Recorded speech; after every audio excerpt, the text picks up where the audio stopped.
Toothpaste जब भी पानी के ऊपर गिरता है तो उसे धक्का मार देता है, और सेम इंक भी यही करता है। तो अगर हम पेपर की बोर्ड बनाकर उसके ऊपर इंक लगा दे तो क्या वो पानी को धक्का मारकर आगे बढ़ती जाएगी? चलो टेस्ट करें।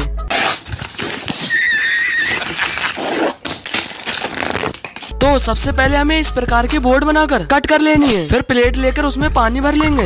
पहले इस नॉर्मल बोर्ड को ट्राई करेंगे, ये बिल्कुल भी वर्क नहीं किया। आप थोड़ी सी इंक लगाकर ट्राई करेंगे, बट उससे पहले आप वीडियो को लाइक कर दो। कर दिया लाइक? ओ भाई, ये तो रुक ही नहीं रही थी, और पत्ती के साथ ट्राई किया तो ये और अच्छे से वर्क किया।